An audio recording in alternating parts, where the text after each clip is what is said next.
IR strategy and essay. Okay, எஸ்ஏவையும் நம்ம பார்க்க போகிறோம்.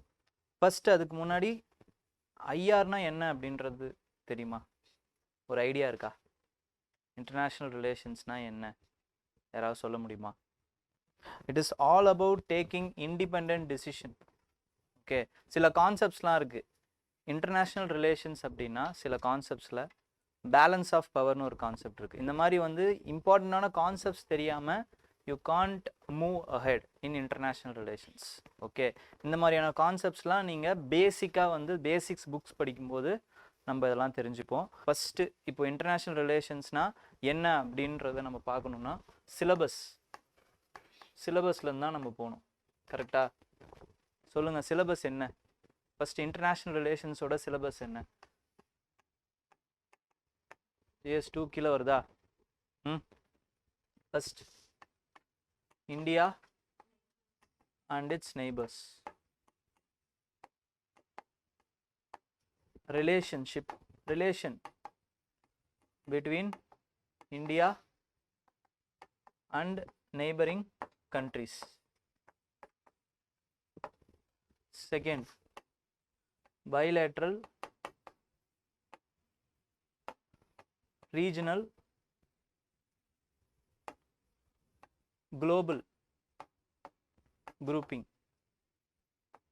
Bilateral, regional, global grouping or agreements involving India and or are affecting its interest.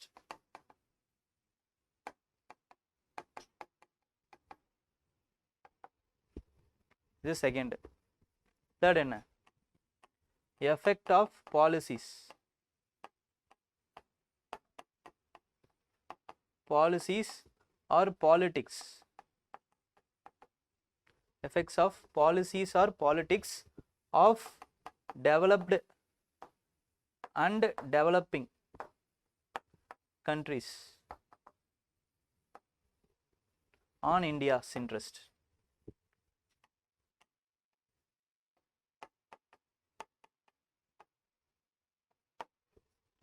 And then Indian diaspora.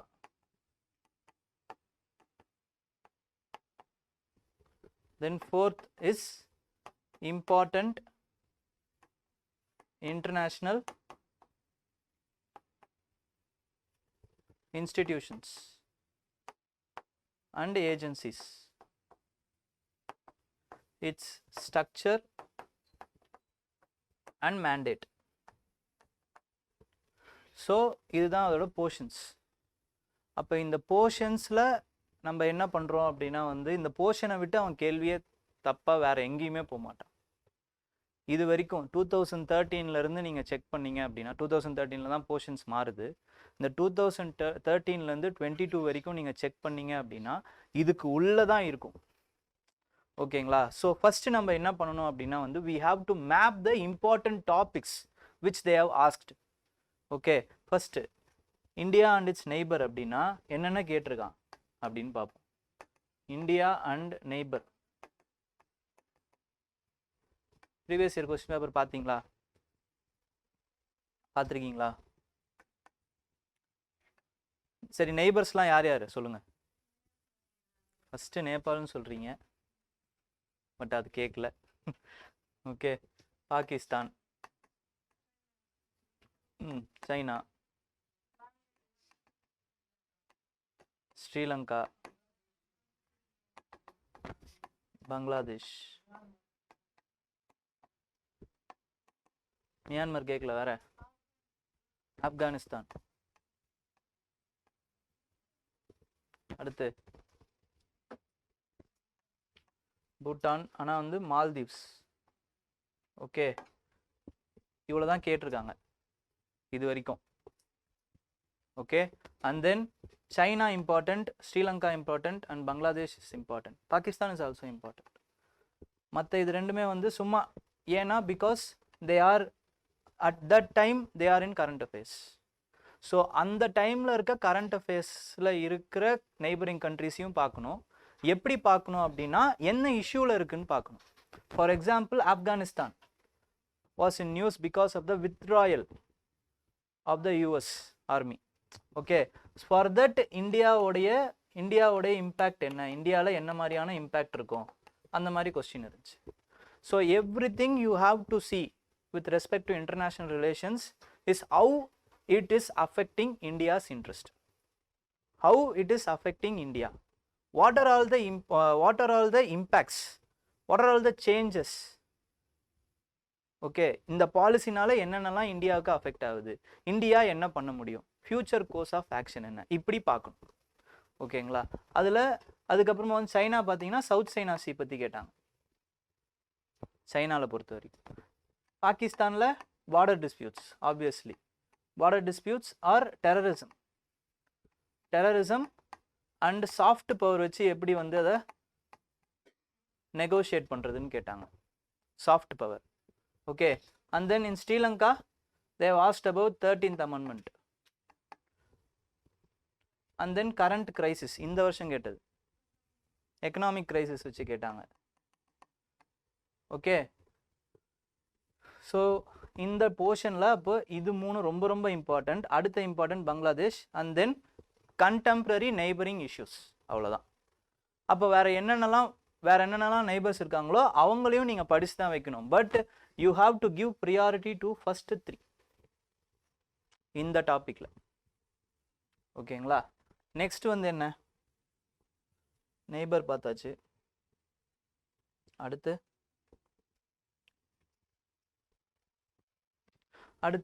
Regional, அடுத்து வந்து bilateral grouping.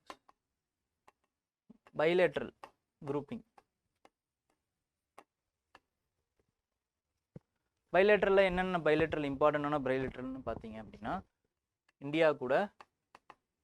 India and US ரொம்ப ரொம்ப important bilateral. And then India and Japan is also most important because they have asked about Japan 2 times. Okay, and then African continent as a whole, this is also important. And then India Israel, and then they have compared India's relations of US versus India's relation with Russia. இப்படி compare பண்ணியிருந்தாங்க. பார்த்தீங்கன்னா எப்படி affect ஆகுது, இவங்க கூட relationship இருக்கிறதுனால எப்படி நம்மளுக்கு வேற மாதிரியான பேக் ஃபயர்ஸ் வருது, புரியுதுங்களா. அப்போ இந்த மாதிரியான ஆங்கிள்ஸில் you have to take notes bilateral ரிலேஷன்ஷிப்பில். ஓகே, இப்போ அதுவே ரீஜனல் குரூப்பிங்ஸ்னு வச்சுக்கோங்க. யாரோ ஏதோ சொன்னீங்க, ஏதாவது டவுட்டா? ரீஜனல் குரூப்பிங்ஸ் அப்படின்னா இப்போ ரீசெண்டாக I2U2 பற்றி கேட்டிருக்காங்க. So you have to be fond of current அஃபேர்ஸில் என்னென்ன ரீஜனல் குரூப்பிங்ஸ் இருக்குது, அதில் இந்தியா எப்படி இன்வால்வ் ஆகிருக்கு. ஏன்னா அதில் போர்ஷன்ஸில் என்ன இருக்குது, bilateral, regional, global groupings involving India and affecting it's interest and are affecting its interest. Okay, so அந்த மாதிரி. அப்போ எங்க ஸோ I2U2 பற்றி கேட்டாங்க. அண்ட் தென் செகண்ட் என்ன கேட்டிருக்காங்க அப்படின்னா வந்து SCO, தேர்ட் குவாட், எல்லாமே கரண்ட் அஃபேர்ஸ் தான். ஐஆர்னாலே கரண்ட் அஃபேர்ஸ் தான். பட் ஃபஸ்ட்டு நீங்கள் ஸ்ட்ரெயிட்டாக கரண்ட் அஃபேர்ஸில் குதிக்க முடியாது. ஸோ அதோட ஸ்ட்ராட்டஜி என்னன்றதை அப்புறம் வரேன். இப்போ இதுக்கு முன்னாடி என்னென்னலாம் கேட்டாங்கன்றது மட்டும் சொல்லிடுறேன். Fourth one is BIMSTEC versus SAARC பற்றி கேட்டாங்க. பிம்ஸ்டெக்கையும் ஸ்டார்க்கையும் கம்பேர் பண்ணி கேட்டாங்க, சார்க்கையும். And then fifth one SCO பற்றி சொல்லிட்டேன்னா அவ்வளோதான். And then fifth is AUKUS பற்றி கேட்டாங்க. ஓகே, ஸோ இதோடைய இம்பேக்ட் எல்லாமே, இதோட impact with respect to India, அவ்வளோதான். நம்ம வந்து தெரிஞ்சு வச்சிருக்க வேண்டியது எல்லாமே என்னன்னு பார்த்தீங்கன்னா குளோபல் குரூப்பிங்ஸ், அதோட impact in India, global groupings அதோட இம்பேக்ட் இன் இந்தியா, அது எதுக்காக கொண்டு வரப்பட்டது, ஓகேங்களா, for which motive they have been created. Okay, இந்த மாதிரி regional groupings. And then global groupings பொறுத்த வரைக்கும் என்ன அப்படின்னு பார்த்தீங்கன்னா,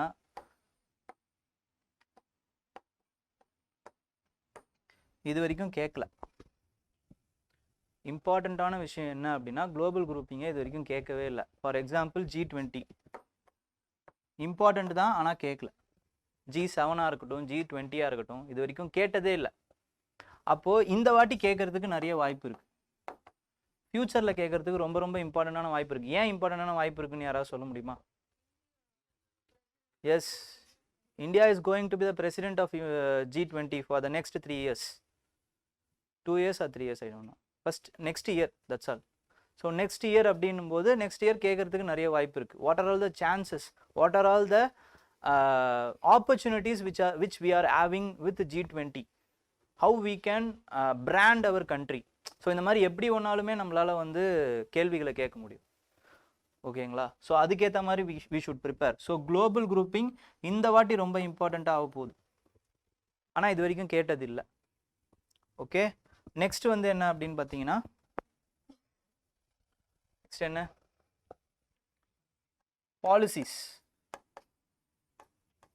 பாலிசிஸில் இந்தியாவோட பாலிசி அண்ட் அதர் கண்ட்ரிஸோட பாலிசி அப்படின்னு பிரிக்கலாம். ஓகே, இந்தியாவோட பாலிசின்னு பார்த்தீங்கன்னா, they have asked about project Mausam. They have asked about Project Mousam first. Second is our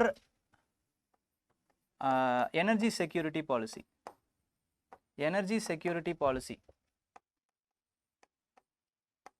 With respect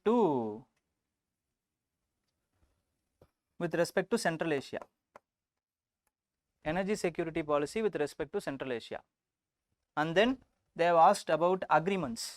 In agreements, ask about the agreements. So இந்த மாதிரி agreements they can ask அப்படின்னும் பொழுது வேற என்னென்னலாம் agreements we have signed அப்படிங்கிறத பார்க்கணும். ஓகேங்களா, அதையும் நம்ம படிக்கணும். Okay, for example international north south corridor, transport corridor அதுவாக இருக்கட்டும், இல்லைனா வந்து வேற ஃபவுண்டேஷனல் 4 ஃபவுண்டேஷனல் அக்ரிமெண்ட்ஸ்னு இருக்குது. Foundational agreements with US. 4 foundational agreements with US. அதில் 3 foundational agreements we have signed. Okay, so இந்த மாதிரியான அக்ரிமெண்ட்ஸோட இம்பேக்ட் என்ன? வெறும் அக்ரிமெண்ட் மட்டும் கேட்க மாட்டாங்க. they will ask you to compare that agreements and impact of that agreement on us as a whole. இல்லைனா military impact என்ன அப்படின்னு கேட்பாங்க. இல்லைனா வெறும் இம்பேக்ட் அப்படின்னா நம்ம எல்லா பாயிண்ட் ஆஃப் வியூலையும் எழுதணும். ஸ்ட்ராட்டஜிக் இம்பேக்ட் என்ன, எக்கனாமிக் இம்பேக்ட் என்ன, எக்கனாமிக் அப்புறம் வந்து ஜியோ பொலிட்டிக்கல் இம்பேக்ட் என்ன, மிலிட்ரி இம்பேக்ட் என்ன, இந்த மாதிரி எல்லாத்தையுமே எழுதணும். வெறும் ஒரு அக்ரிமெண்ட் கேட்குறாங்கன்னா அந்த மிலிட்ரியில் நிறைய பாயிண்ட்ஸ் வச்சு நம்ம எழுதணும். எல்லாத்தையுமே டைவர்சிஃபை பண்ண கற்றுக்கிட்டோம். ஓகேங்களா, ஓவராலாக டைவர்சிஃபை பண்ணுங்கள், அதுலேருந்து கம்பார்ட்மெண்டலைஸ் பண்ணுங்கள். ஓகே, அண்ட் தென் அக்ரிமெண்ட்ஸ் பார்த்தாச்சு. அதர் கண்ட்ரிஸ் பார்த்தீங்க அப்படின்னா P5+1 US Iran deal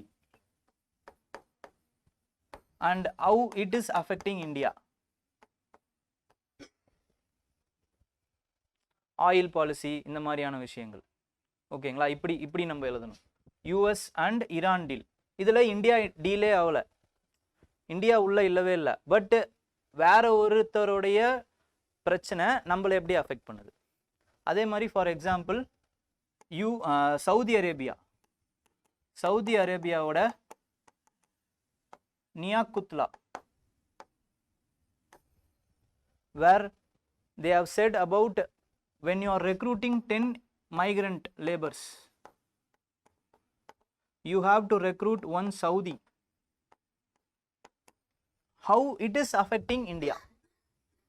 So in the mari, because they have asked about economic policies and politics of developed and developing countries on India's interest. ஓகேங்களா? So இந்த மாதிரி ஒவ்வொரு விஷயத்தையும் நம்ம என்ன பண்ணணும்னா அந்த சிலபஸை வச்சு நம்ம பார்க்கணும். ஓகேங்களா? நெக்ஸ்ட் வந்து இந்தியா யூஎஸ் உடைய IPR disputes and then IPR disputes and WTO disputes. So இந்த மாதிரி நம்ம பார்க்கலாம். பிகாஸ் யூஎஸோட பாலிசி அது, யூஎஸோடைய டெவலப்டு கண்ட்ரியோட பாலிசி அது, டெவலப்மெண்டல் பாலிடிக்ஸ். இல்லை H1B1 விசா இஷ்யூ, இது எல்லாமே வந்து இந்த சைட்ல இருந்து பார்க்கணும். ஓகேங்களா? தேர்ட் பாயிண்ட் ஆஃப் வியூல இருந்து பார்க்கணும். நெக்ஸ்ட் வந்து என்ன அப்படின்னு பார்த்தீங்கன்னா, அடுத்து இந்தியன் டயஸ்போரா.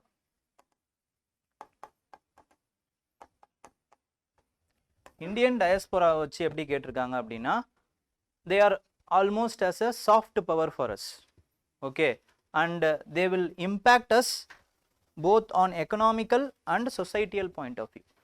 ஸோ இந்த மாதிரி தான் நம்ம வந்து அதை நோட்ஸையும் எடுக்கணும். அதில் எப்படி கேட்டிருக்காங்க அப்படின்னா, இந்தியன் டயஸ்போராவுடைய role in determining the economic policies of America and European countries. So what is their role? Straightforward answers, straightforward questions. நீங்கள் உங்களுக்கு பாயிண்ட்ஸ் தெரிஞ்சால் மட்டும் போதும், you can write it. Okay, and then Indian diaspora's role in Southeast Asia on determining their economic and societal policies.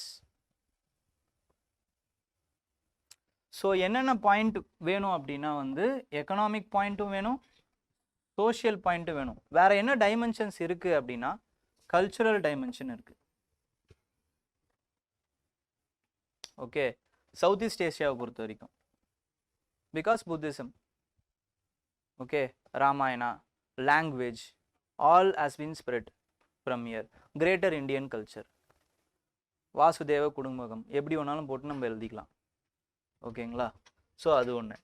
Next வந்து என்ன அப்படின்னு பார்த்தீங்கன்னா, Indian diaspora இது வரைக்கும் இப்படி தான் கேட்டிருக்காங்க. அப்போ வேற என்ன ரீஜன் இருக்கு அப்படின்னா, ரொம்ப இம்பார்ட்டண்டான ரீஜன் கல்ஃப் ரீஜன் இருக்கு. ஸோ அடுத்த வாட்டி அதுல இருந்து கேள்வி வரலாம். அதை நீங்கள் எப்படி பார்க்கணும் அப்படின்னா வந்து எக்கனாமிக் பெர்ஸ்பெக்டிவ்ல, சொசைட்டியல் பெர்ஸ்பெக்டிவ்ல, கல்ச்சுரல் பெர்ஸ்பெக்டிவ்ல you can read, you can make notes. இது வரைக்கும் எப்படி கேட்டிருக்காங்க, யூ ஹாவ் டு கம்பேர். இது வரைக்கும் எப்படி கேட்டிருக்காங்க, எந்த டைமென்ஷன்ல கேட்டிருக்காங்க, and then you can predict வேற என்ன ஏரியா இருக்கு, வேற எப்படி அதை கேட்க முடியும், இந்தந்த ஆங்கிளில் நம்மளால பார்க்க முடியும். அந்த மாதிரி நம்ம you have to make notes. இவ்வளோதான். இதை பண்ணிட்டீங்க அப்படின்னா வந்து எப்படி கேட்டாலுமே எழுதிடலாம். ஓகே, இப்போ கல்ஃபில் பார்த்தீங்க அப்படின்னா வந்து ரெமிட்டன்ஸ் வருது. ஸோ அது economic point of view. Societal point of வியூவில் பார்த்தீங்க அப்படின்னா வந்து இப்போ ஏதாவது டிசாஸ்டர் ஆச்சு அப்படின்னா மாஸ் எவாக்குவேஷன் அவங்கள வந்து இது பண்ணணும். அது எப்படி பண்ண முடியும், டிசாஸ்டர் மேனேஜ்மெண்ட்டு, ஆப்ரேஷன் ரஹாட், இதெல்லாம் நம்ம பண்ணோம். ஞாபகம் இருக்கா? கல்ஃப் வரப்போ நம்ம பண்ணோம். ஸோ இந்த மாதிரியான பெர்ஸ்பெக்டிவ்ஸையும் நம்ம பார்க்கணும். ஓகேங்களா? It will become a disaster ஒரே டைமில் அவங்கள அங்கேயே வச்சுருந்தா அப்படின்னா. அதுக்கப்புறமா வந்து இங்கே இருக்கிற சில பிரச்சனைங்க ஆச்சு. என்ன பிரச்சனையாச்சு? Domestic issue has been spilled over to the Gulf area. ஓகேங்களா? ப்ராஃபிட்டை வந்து இங்கே வந்து ஒருத்தவங்க தப்பாக பேசிட்டாங்க அப்படின்ட்டு அங்கே வந்து they have economically boycotted our goods. அது எப்படி ஸ்பில் ஓவர் ஆச்சு இங்கே? ஸோ இதெல்லாம் இன்டர்நேஷ்னல் ரிலேஷன் பாயிண்ட் ஆஃப் வியூலையும் நம்ம பார்க்கணும். அதுக்கப்புறம் CAA act, citizenship amendment act, அது நம்மளுடைய டொமஸ்டிக் பாலிசிஸை மட்டும் பாதிக்கல வெறும். ஆனால் வந்து என்ன ஆச்சு அப்படின்னா வந்து பங்களாதேஷில் இருக்கிற அந்த அவங்களுடைய சென்டிமெண்ட்ஸ் அஃபெக்ட் ஆச்சு. ஸோ ஏற்கனவே நல்லா போய்கிட்டு இருந்த ரிலேஷன்ஸில் ஒரு டென்ட் வந்துருச்சு. ஸோ இந்த மாதிரியும் நம்ம பார்க்கணும். அதுக்கப்புறம் we have been condemned on யூஎஸும் நம்மளை கண்டம் பண்ணுறாங்க. So world image on India is tarnished. So அந்த மாதிரியும் நம்ம பார்க்கணும். ஓகேங்களா? World has seen as as a tolerant power. ஆனால் அந்த soft power is being gradually degraded because of the Indian hardcore politics. ஓகேங்களா? இதெல்லாம் ஒவ்வொரு பாலிசிஸ், இதெல்லாம் ஒரு பெர்ஸ்பெக்டிவ். இந்த மாதிரி நீங்கள் தெரிஞ்சு வச்சுக்கணும், அவ்வளோதான். ஓகே, நெக்ஸ்ட் வந்து என்ன அப்படின்னு பார்த்தீங்கன்னா international relations, international organizations. International ஆர்கனைசேஷன்ஸை பொறுத்த வரைக்கும் they have asked about UNESCO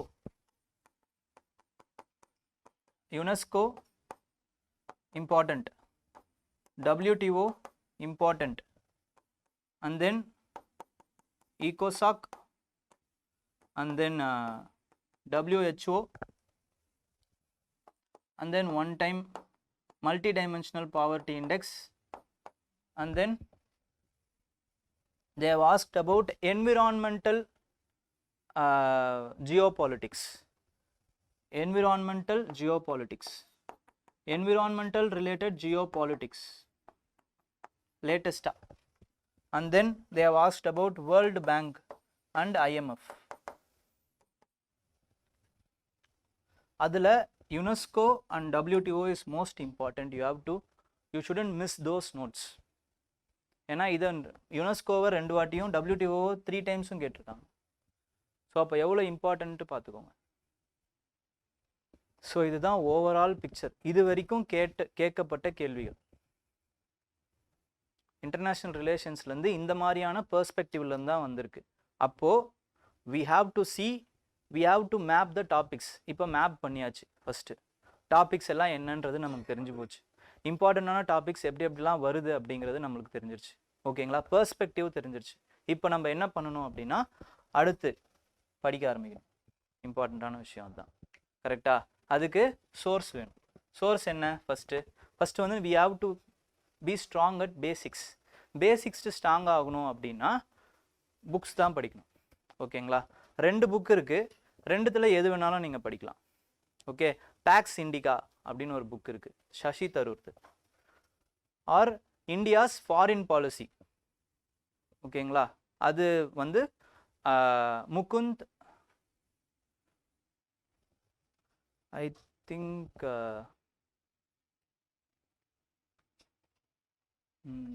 தேசாயின்னு நினைக்கிறேன், சரியா தெரியல, நான் வந்து பார்த்து சொல்கிறேன். ஓகே, அந்த 2 புக்கு இருக்குது. அதுக்கப்புறம் என்ன இருக்குன்னா ராஜீவ் சிக்ரி ஒரு புக் எழுதியிருப்பார். அந்த புக்குமே இருக்குது. பட் அது ரொம்ப ஸ்டாட்டிக் ஆகிடுச்சு, ரொம்ப அவுடேட்டட் ஆகிடுச்சு அந்த புக். ஓகேங்களா? இது லாஸ்ட்டாக வச்சுக்கோங்க. இந்த ராஜீவ் சிக்ரியோட புக்கை லாஸ்ட்டாக வச்சுக்கோங்க.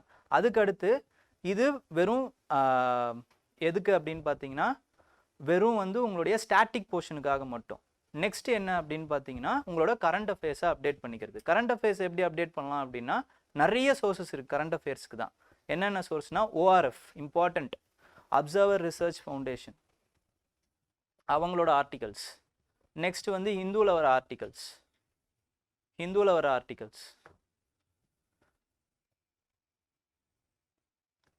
அதுக்கப்புறம் பார்த்தீங்கன்னா லைவ் மின்ட். நான் எல்லாத்தையும் இருக்கிறதெல்லாம் சொல்கிறேன், இருக்கிறத எல்லாத்தையும் படிக்கணுன்ற அவசியம் கிடையாது. ஓகேங்களா? லைவ் மின்ட் நீங்கள் சூஸ் பண்ணிக்கோங்க. உங்களுக்கு உங்களோட ஸ்டைலில் எது இருக்குது அப்படிங்கிறத பார்த்து உங்களுக்கு எது புரியுது. சில பேரோட ஆர்டிகல்ஸ் ரொம்ப ரஃப்பாக இருக்கும், ஆனால் அது சில பேருக்கு புரியும். சில பேருக்கு வந்து ரொம்ப எளிமையாக இருக்கிறது தான் புரியும், அவங்களோட லாங்குவேஜஸில் எழுதிப்பாங்க.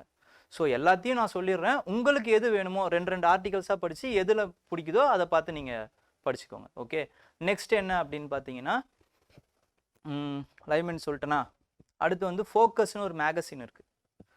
இன்டர்நேஷ்னல் ரிலேஷன்ஸ்க்காகவே ஃபோக்கஸ்னு ஒரு மேகசின் இருக்குது. அதுக்கடுத்து வந்து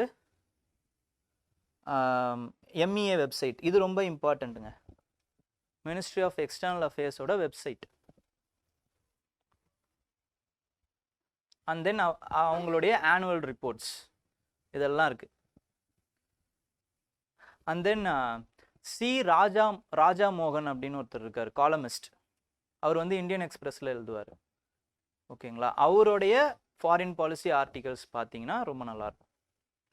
ராஜா மோகன் இன்டெப்த்தாக அனலைஸ் பண்ணியிருப்பார். ஓகே, ஸோ இதெல்லாம் தான் சோர்ஸ்.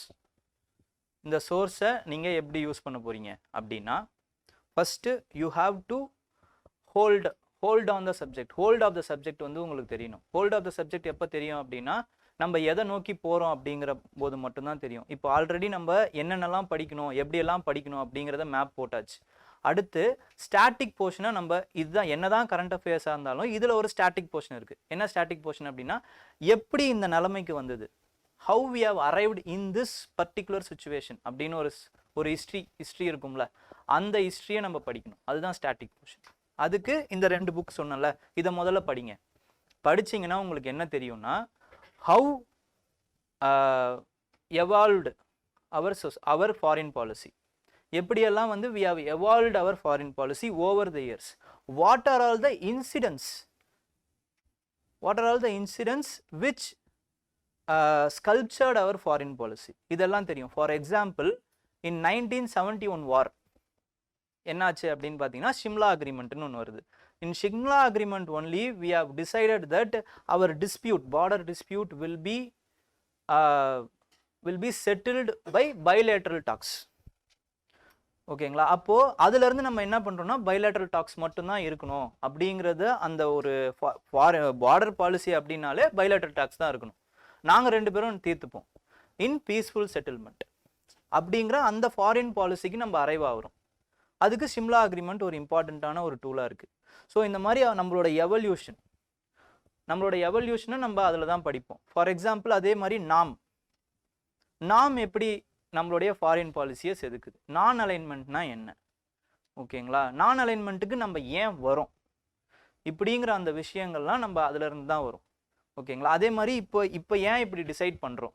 ஃபார் எக்ஸாம்பிள் உக்ரைனோட டிசிஷன், உக்ரைனில் we have abstained. In spite of we are condemning Russia, condemningனா என்ன, we have saying our dissatisfaction, why you have chose this path, because war is not a solution for any issue, only bilateral peaceful talks will settle the issue அப்படிங்கிறத நம்ம சொல்கிறோம். But we have abstained from voting against Russia. இந்த டிசிஷனை ஏன் நம்ம எடுக்கிறோம், இந்த டிசிஷனுக்கு நம்ம ஏன் அரைவ் பண்ணுறோம் அப்படிங்கிறதுக்கு you have to know the backgrounds. ஏன்னா ரஷ்யாவுடைய கான்ட்ரிபியூஷன் ஃபார் அஸ் என்ன அப்படிங்கிறது நமக்கு தெரியணும். எவ்வளோ வாட்டி நம்மளுக்கு எதிராக வந்து காஷ்மீரில் போடப்பட்ட ரெசல்யூஷன்ஸுக்கு அவங்க வந்து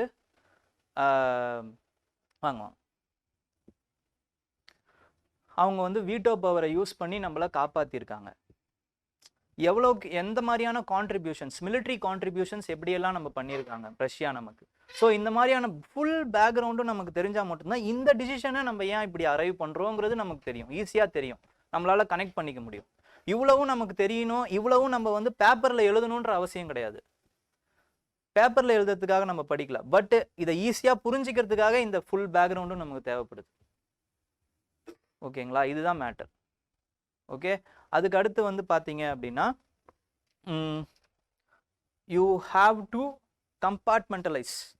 எப்படி கம்பார்ட்மெண்டலைஸ் பண்ணணும்னு நான் சொல்கிறேன். ஃபஸ்ட்டு வந்து step one is you have to prepare intro. இப்போ ஃபார் எக்ஸாம்பிள் இந்தியா பாகிஸ்தான் எடுத்துக்கிறீங்கன்னு வச்சுக்கோங்க. இதுக்கு you have to prepare an intro.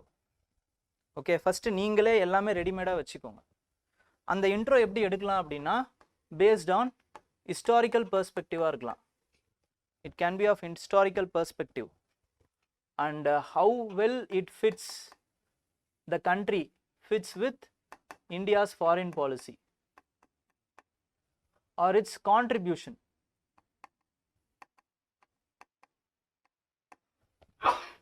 Okay, or its recent agreements, initiatives or agreements.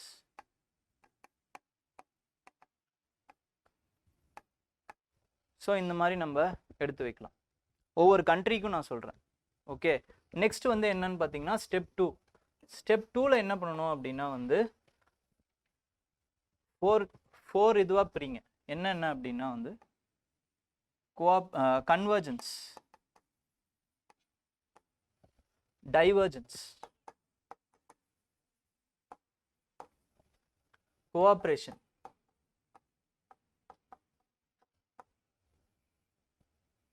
okay, and then competition.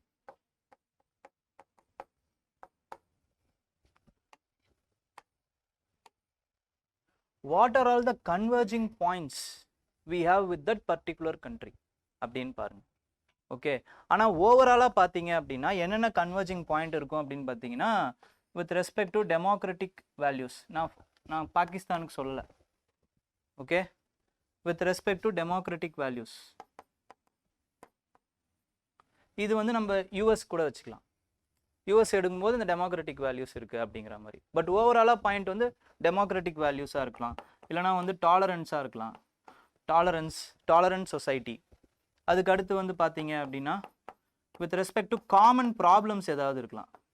Common problems, for example we will also have poverty, they will also will have poverty, terrorism,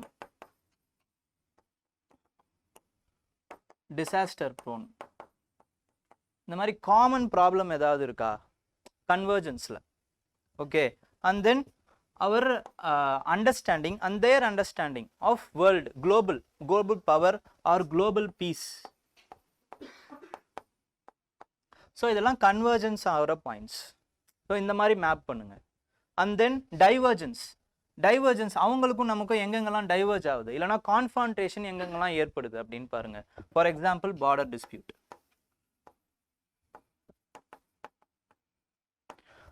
dispute, இல்லைனா வந்து resource sharing, and what I am giving is not exhaustive. Okay, if there is any improvement you can make in here. Okay, and international relations பற்றி இன்னும் இம்பார்ட்டண்ட்டான ஒரு விஷயம் என்ன அப்படின்னா, இந்த நோட்ஸ் வந்து முடியவே முடியாது. ரொம்ப இம்பார்ட்டண்ட்டான விஷயம். நீங்கள் நோட்ஸ் எடுத்துக்கிட்டு அப்டேட் பண்ணிக்கிட்டே தான் இருப்பீங்க ஒவ்வொரு ஆஸ்பெக்டையும். So better it can be digital. International relations மட்டும் டிஜிட்டலில் எடுத்திங்கன்னா உங்களுக்கு சேஃப், ஏன்னா அப்டேட் ஆகிட்டே இருக்கும். அப்படி இல்லைன்னா நான் வந்து இதில் தான் சார் எடுப்பேன், பேப்பர் பேனாவை தாண்ட மாட்டேன் அப்படின்னு நீங்கள் நினச்சிங்கன்னா நிறைய கேப் விட்டு எழுதுங்க. ஓகேங்களா, for future updations. Okay, resource ஷேரிங்கில் இருக்கலாம் டிஸ்பியூட்டு, இல்லைனா வந்து ட்ரேடில் இருக்கலாம், ட்ரேட் டிஸ்பியூட்டு. ஓகே, ரிசோர்ஸ் ஷேரிங்னா ஃபார் எக்ஸாம்பிள் நான் வெறும் இதை மட்டும் சொல்லிட்டு போகிறேன்னு நினைக்காதீங்க. இப்போது Teesta river with Bangladesh, and then Indus Treaty. Okay, Indus Treaty with Pakistan. So இது வாட்டர் மட்டும், வேறு என்னென்னலாம் ரிசோர்ஸஸ் இருக்குது. ஓகேங்களா, ஸோ அதுவுமே ஃபார் எக்ஸாம்பிள் பாகிஸ்தான் சர்க்ரீக் அது கூட சொல்லலாம். ஓகே, அதுக்கப்புறம் trade டிஸ்பியூட்டில் we are having excess CAD with China and their active pharmaceutical ingredients பிரச்சனை நமக்கும் சைனாவுக்கும். ஓகேங்களா, இந்த மாதிரி எப்படி வேணாலும் நம்ம மேப் பண்ணலாம். ட்ரேட் டிஸ்பியூட்டாக இருக்கலாம். இப்போ டிஸ்பியூட்லாம் இப்போது பார்த்தாச்சு. அதுக்கப்புறமா வந்து கோஆப்ரேஷன் என்ன மாதிரியான கோஆப்ரேஷன் நம்ம இது பண்ணலாம் அப்படின்னா, அகெயின் பார்டர் மேனேஜ்மெண்ட் பண்ணலாம் with respect to military, with respect to cyber security, with respect to organized crimes. மியான்மருக்கும் நமக்கும் அந்த மாதிரி ஒரு ஆப்ரேஷன் ஒன்று நடந்துச்சு. ஓகேங்களா, ஆப்ரேஷன் சன்லைட்டோ ஏதோ ஒரு ஆப்ரேஷன் நடந்துச்சு டு எராடிகேட் த எக்ஸ்ட்ரீமிஸ்ட். ஓகேங்களா, ஹூ சப்போர்ட்டிங் இந்தியாஸ், அந்த இந்தியாஸோட எக்ஸ்ட்ரீமிஸ்ட்டை சப்போர்ட் பண்ணுற மாதிரி ஏதோ ஒன்று. நம்ம கூட மியான்மரில் போய் சர்ஜிக்கல் ஸ்ட்ரைக்லாம் பண்ணோம். ஓகேங்களா, அந்த மாதிரி. அண்ட் தென் வேறு என்னென்ன கோஆப்ரேஷனா அதே மாதிரி எக்கனாமிக் கோஆப்ரேஷன்ஸ். அதுக்கப்புறமா வந்து சாஃப்ட் பவர் கோஆப்ரேஷனில், சாஃப்ட் பவரில் for example we can use our diaspora. இந்த ஒரு இடத்துல நீங்கள் எடுக்கிறத ஒரு ஹோல் ஆன்சருக்குமே எழுதுகிற மாதிரியும் யூ கேன் கன்வெர்ட் இட். உங்களோட புத்திசாலித்தனம் தான் அது. ஓகேங்களா, ஃபார் எக்ஸாம்பிள் டயஸ்போரா பார்த்தீங்கன்னா இன் 2005 they have played a huge role in dealing the Indo-US nuclear deal 123 agreement. ஓகேங்களா, அந்த மாதிரியான விஷயங்களாக இருக்கலாம். இல்லைனா வந்து நம்மளுடைய cultural soft power, yoga, meditation, cinema, music, இந்த மாதிரி எது ஒன்றாலும் சொல்லிகிட்டே போகலாம். ஸ்போர்ட்ஸு, ஓகேங்களா. Sports is one of the important soft power. And then ரீசெண்டாக வேக்சின் டிப்ளமசி, ட்ரக் டிப்ளமசி, இதையும் நம்ம எடுத்துக்கலாம். These are all the soft powers which we are using for humanitarian angle. Okay. And then disaster exercises, நம்மளும் நேபாளும் சேர்ந்து பண்ணுறது, இந்த மாதிரியான விஷயங்கள் இதெல்லாம் கோஆப்ரேட்டிவ் ஏரியாஸ். அண்ட் தென் இன்ஃப்ராஸ்ட்ரக்சரை வந்து நம்ம இம்ப்ரூவ் பண்ணி கொடுக்குறது. For example Chabahar port. Okay. And then இந்த சைடில் பார்த்தீங்க அப்படின்னா வந்து ஆப்கானிஸ்தானில் கார்லாண்ட் ரோடு. ஓகே. அதுக்கப்புறம் ட்ரைலேட்டரல் ஹைவே, பிஎம்ஐசி காரிடார், இந்த மாதிரி சொல்லிகிட்டே போகலாம். ஆனால் இதெல்லாமே ஒரு எக்ஸாம்பிள் தான். இது என்ன மாதிரியான பெர்ஸ்பெக்டிவ்ங்கிறத சொல்லிட்டு இந்த எக்ஸாம்பிளை சொல்லணும். வெறும் நீங்கள் எக்ஸாம்பிள் அடிக்கிட்டு போகிறதுனால ஒரு பிரயோஜனமும் கிடையாது. ஓகேங்களா. ஸோ இதெல்லாம் கோஆப்ரேஷன். காம்படிஷன் பார்த்தீங்க அப்படின்னா வந்து for example their policies, BRI, belt and road initiative. Okay. And then the string of pearls பற்றியும் கேட்டிருந்தான். ஓகே. பாலிசிஸில் ஸ்ட்ரிங் ஆஃப் பேர்ல்ஸ் பற்றியும் கேட்டிருந்தான். ஓகே. நெக்ஸ்ட் வந்து BRI, ஸ்ட்ரிங் ஆஃப் பேர்ல்ஸ். அதுக்கப்புறம் பார்த்தீங்க அப்படின்னா textile economic competition, textile competition from Bangladesh, Vietnam, countries like Bangladesh and Vietnam, how we can tackle that. ஓகேங்களா. நம்மளோட பாலிசிஸ், ப்ரொடக்ஷன் இன்டியூஸ்டு இன்சென்டிவ்ஸ், இதை வச்சு டேக்கிள் பண்ணலாம் அப்படின்னு நம்ம எழுதலாம். ஒரு எக்ஸாம்பிளுக்கு சொல்கிறேன். ஓகேங்களா. இல்லைனா வந்து டெவலப்பிங் R&D, இதெல்லாம் சில ஒரு என்ன சொல்கிறது, சுவிட்சை தட்டினா சில ஆன்சர் வரும்ல, அந்த மாதிரியான பாயிண்ட்ஸ் இதெல்லாம். ஓகேங்களா. அது கூட சேர்த்து you have to value add. அவ்வளோதான். கரண்ட் அஃபேர்ஸை நீங்கள் லிங்க் பண்ணி அழகாக எழுதிட்டீங்க அப்படின்னா you will get more marks. அது வந்து ட்ரக் மெனன்ஸ்க்காக அது பண்ணுறது. அதை எப்படி நம்ம டேக்கிள் பண்ணலாம், பிகாஸ் அது வந்து இன்னும் more over it is a internal security issue. அந்த இடத்துல நீங்கள் படிப்பீங்க கோல்டன் கிரசன்ட், கோல்டன் ட்ரையாங்கிள், அதெல்லாம். பிகாஸ் நம்ம பர்ஃபெக்டாக ஒரு இடத்துல அப்படியே செட் ஆகிருக்கும். இந்த சைடில் கஞ்சா குடிக்கிங்க, இந்த சைடில் கொக்கேன் குடிக்கிங்க, இந்த மாதிரி இருக்கானுங்க. இவனுங்களுக்கு நடுவில் நம்ம வந்து டிரான்சிட் பார்டராக இருக்கும். ஓகே. நம்ம எப்படி அவங்கள வந்து இது பண்ணுறது, அவங்கள எப்படி டேக்கிள் பண்ணுறது அப்படிங்கிற பிரச்சனை நமக்கு இருக்குது. ஓகே. ஸோ இந்த மாதிரி டைவர்ஜன்ஸ், கன்வர்ஜன்ஸ், அதுக்கப்புறம் கோஆப்ரேஷன், காம்படிஷன், இது உங்களோட ஸ்டெப் 2. அண்ட் தென் ஸ்டெப் 3 என்ன அப்படின்னு பார்த்தீங்கன்னா, you have to note the bottlenecks of this relations. Bottlenecks என்ன, okay, or challenges which is arising out of these kinds of interactions. Okay, இதை பார்க்குறோம். அதுக்கு அடுத்து என்ன பார்க்குறோம் அப்படின்னா, step 4 is future course of action.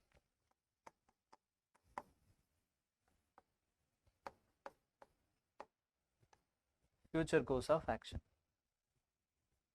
Okay. Next, step 5 is your conclusion. Conclusionல சில இம்பார்ட்டண்டான கன்க்ளூஷன்ஸ்லாம் நீங்களே வச்சுக்கோங்க.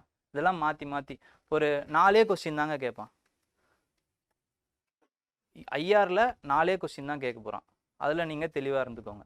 அப்போ குளோபல் லெவலில் கேட்டால் ஒரு கன்க்ளூஷன், ரீஜனல் லெவலில் கேட்டால் ஒரு கன்க்ளூஷன், ஓகேங்களா, இந்தியா ஸ்பெசிஃபிக்காக கேட்டால் ஒரு கன்க்ளூஷன், ரீஜனல் குரூப்பிங்ஸில் கேட்டால் ஒரு கன்க்ளூஷன், இந்த மாதிரி வச்சுக்கோங்க. ஃபார் எக்ஸாம்பிள் இப்போ வந்து பேன் ஏஷியா பற்றி கேட்குறாங்க. Pan Asian century, 21st century as a Asian செஞ்சுரியாக நம்ம ரியலைஸ் பண்ணலாம். இல்லைனா வந்து இப்போது இந்தியா ஸ்பெசிஃபிக்காக கேட்குறாங்க அப்படின்னா, இந்த பாலிசிஸ்லாம் if you are implemented this will make India global super power, a manufacturing hub, இந்த மாதிரி ஒன்று எழுதுறது. இதே வந்து வேறு மாதிரி இப்போது பீஸ் பற்றி கேட்குறாங்க அப்படின்னா, we will realise this SDG goal of 17 for realising the global peace, அந்த மாதிரி SDGயை வந்து இன்க்ளூட் பண்ணுறது. இல்லைனா வந்து என்விரான்மெண்டல் பாயிண்ட் ஆஃப் வியூவில் கேட்குறாங்க அப்படின்னா வந்து நம்ம வந்து சஸ்டைனபிள் டெவலப்மெண்ட்டு, இல்லைனா வந்து சர்க்குலர் எக்கானமி, இந்த மாதிரி வந்து ஒரு கன்க்ளூஷன், ப்ரீ டிட்டர்மைன்டு கன்க்ளூஷனை வச்சுக்கோங்க. அந்த டைமில் இதை யூஸ் பண்ணியே ஆகணுன்றது கிடையாது, but it will save you lot of your times. Okay. Okay, முடியல அப்படின்னா இதை யூஸ் பண்ணிக்கோங்க. இல்லை அந்த டைமில் என்ன வருதோ அதை எழுதுங்க, இல்லை ரீஸ்ட்ரக்சர் பண்ணி எழுதலாம். ஆனால் you have to have a frame work, அவ்வளோதான் சொல்கிறேன். இது அப்படியே நீங்கள் எழுதியே ஆகணும், இது அப்படியே நீங்கள் செஞ்சே ஆகணுன்றது கிடையாது. But you should have a frame work. அப்போ தான் வந்து உங்களால் வந்து டைமை வந்து சேவ் பண்ண முடியும். மெயின்ஸ் எழுதுனவங்களுக்கு மட்டும்தான் அந்த கஷ்டம் தெரியும். Okay, 3 hours it is not a easy job. Okay, எல்லாத்தையும் எழுதணும், 20 கொஸ்டினையும் நீங்கள் எழுதணும், அப்போ தான் உங்களுக்கு சர்வீஸ். ஓகே, 1715 மார்க்ஸுக்கும் நீங்கள் எழுதணும். ஓகேங்களா, ஏன்னா மற்றவங்களாம் எழுதுறாங்க, அப்போ நம்மளாலேயும் முடியும். எப்படி முடியுது அப்படின்னு பார்த்தீங்கன்னா, they have their points intact. அவங்க அந்த சைட் அந்த டைமில் போயிட்டு என்னன்னு யோசிக்க மாட்டாங்க, எதை எழுதணும்னு தான் யோசிப்பாங்க. இதை எழுதலாம் அதை எழுதலாம் அப்படி தான் யோசிப்பாங்க. எப்படி எழுதணும்னு யோசிச்சிங்கன்னா கதை ஓவர்னு அர்த்தம். அதுக்கு தான் இவ்வளோ விஷயத்தையும் நம்ம பண்ணுறோம். ஓகேங்களா, இது சார்ட் அவுட் பண்ணுறது 25% ஆஃப் யுவர் ப்ரிப்பரேஷன். இந்த மாதிரி எழுதுறது, இந்த மாதிரி பண்ணுறது எல்லாமே 25% of your preparation. Then you have to have the points. நீங்கள் என்னென்னலாம் இப்போ திரையில் சொல்கிறது தரையில் காட்டுறாங்க அப்படிங்கிற மாதிரி எப்படியெல்லாம் வந்து நீங்கள் இதெல்லாம் பண்ணீங்களோ இந்த பாயிண்ட்ஸ் எல்லாமே வந்து உங்கள் மண்டைக்குள்ளே இருக்கணும். அதுதான் ரொம்ப முக்கியம். அதை எப்படி ஏற்றிக்கிறீங்கன்றது தான் ரொம்ப ரொம்ப முக்கியம். அதை பார்த்துக்கோங்க. ஒரு 10 வாட்டி படிக்கணும், 20 வாட்டி படிக்கிறோம். எவ்வளோ வாட்டி சார், எவ்வளோ படித்தாலும் ஏற மாட்டேங்குது, எவ்வளோ வாட்டி படிச்சுட்டே இரு, எப்படி ஏறாமல் போகுதுன்னு நான் பார்த்துட்றேன். ஓகேங்களா, அப்போது 30 வாட்டி 40 வாட்டி படிங்க, ஒன்றும் பிரச்சனை இல்லை. பட் எப்போ கேட்டாலுமே எழுப்பி கேட்டாலும் இது உங்களுக்கு தெரியணும். அந்த மாதிரி படித்து வச்சுக்கிட்டீங்க அப்படின்னா எழுதிட்டே இருக்கலாம். So 75% of your preparation should be answer writing and correcting your answers. இதில் தான் உங்களோட டைமை ஸ்பெண்ட் பண்ணணும். படிக்கிறது ரொம்ப ஈஸி. படிக்கிறது ரொம்ப ஈஸின்னா இந்த இடத்துக்கு வந்துட்டோம். இதில் எது ரொம்ப ஈஸி அப்படின்னு பார்த்தீங்கன்னா படிக்கிறது. ஓகேங்களா, எழுதுறது தான் ரொம்ப கஷ்டம். அதில் கஷ்டம் இது எழுதுறது. அப்போ அதை தான் நிறைய வாட்டி செய்யணும். ஓகேங்களா, எல்லாருமே நீங்கள் சுற்றி இருக்கிறவங்கலாம் பார்ப்பீங்க, ஏன்னா யாருமே அதில் ஜாலியாக தானே இருக்காங்க, எல்லாரும் படிச்சுன்னு தானே இருக்காங்க அப்படின்னா 1% மட்டும்தான் அதை ஒழுங்காக செய்வான். அந்த 1% தான் உள்ளே போவான். நீங்கள் மிச்சம் இருக்கிற 99% பார்த்துட்டு நீங்களும் வந்து ரிலாக்ஸ் ஆகக்கூடாது. ஓகேங்களா, அதுக்காக எந்நேரமும் படிச்சுட்டே இருங்கலாம் நான் சொல்லலை. ஓகே, படிக்கும்போது கரெக்டாக படிங்க. உங்களோட டைம் வந்து இப்போ 4 மணி நேரம், இல்லை ஒரு நாளைக்கு வந்து நான் 6 மணி நேரம் படிக்கிறேன், 6 மணி நேரம் படிக்கிறதுக்காக ஒதுக்குறேன் அப்படின்னா 4 மணி நேரம் நீங்கள் எழுதணும், 2 மணி நேரம் நீங்கள் படிக்கணும். இதுதான் உங்களோட ரேஷியோன்னு நான் சொல்கிறேன். ஓகேங்களா, அது உடனே வராது. நீங்கள் இதுக்கு முதல்ல இந்த பேஸ் மெட்டீரியல்லாம் தயார் பண்ணிவிட்டு அப்புறமா இதை பண்ணுங்கள், போதும், அவ்வளோதான். ரிவைஸ் பண்ணிட்டு 4 மணி நேரம் படிங்க, 4 மணி நேரம் எழுதுங்க, 2 மணி நேரம் படிங்க, 4 மணி நேரம் எழுதுங்க. ஓகேங்களா, இந்த பேஸ் மெட்டீரியலை ப்ரிப்பேர் பண்ணுறது தான் நீங்கள் கிளாஸுக்கு வரீங்க. இல்லை என்னாலேயே முடியும் அப்படின்னாலும் உங்களோட இஷ்டம். ஓகேங்களா, இதை நாங்கள் பண்ணி உங்களுக்கு தரோம், இல்லை நீங்களே எனக்கு பண்ணிப்பேன் உங்களுக்கு நாங்கள் பண்ணிப்போம் அப்படின்னாலும் ஓகே, எப்படி வேணாலும் நீங்கள் பண்ணலாம். இவ்வளோதான் விஷயம். கிளாஸஸ் எதுக்குன்னா இதுக்கு தான். இதுக்கப்புறமா தான் வந்து இந்த எழுதி பார்க்குறதுக்கு இந்த மென்டார்ஷிப் தேவைப்படுது. இதுதான் ரொம்ப இம்பார்ட்டண்ட். வெறும் இப்போ என்ன பண்ணுறாங்க அப்படின்னா வந்து இந்த இன்ஸ்டியூட்ஸ்லாம் சேர்க்குறாங்க, கிளாஸஸை நடத்துகிறாங்க, அப்புறம் வந்து கலைஞ்சு போங்க கூட்டத்தக்கலை பஞ்சாயத்து போட்டோம் அப்படின்ட்டு போயிடுறாங்க, அவ்வளோதான். அதுக்கப்புறம் அவன் எக்கேடு கெட்டு போனாலும் அவங்களுக்கு கவலை கிடையாது. Because they have train it's wealth. அவங்களுக்கு என்ன தேவையோ அது கிடச்சிடுச்சு. அதுக்கப்புறம் ஃப்ரெஷ் க்ரௌடு ஒன்று வரும், ஆட்டு மந்த மாதிரி, அதை வச்சு அறுத்துப்பாங்க. ஓகேங்களா, ஸோ அது பிரச்சனை கிடையாது. ஆனால் இப்போ இவங்க எல்லாரையுமே வந்து நம்ம ஒருத்தவங்களை வந்து படிக்க வச்சு அவங்கள அனுப்பணுமே, அவங்க என்ன ஆனாங்க அதை பற்றிலாம் கவலையே பட மாட்டாங்க. அதுதான் அங்கே பிரச்சனை. ஓகேங்களா, ஸோ அவங்களுக்கு மென்டார்ஷிப் ரொம்ப ரொம்ப முக்கியம். அப்போ தான் அடுத்த லெவலுக்கு போக முடியும். அடுத்த லெவல் என்ன அப்படின்னா வந்து லபாசனா.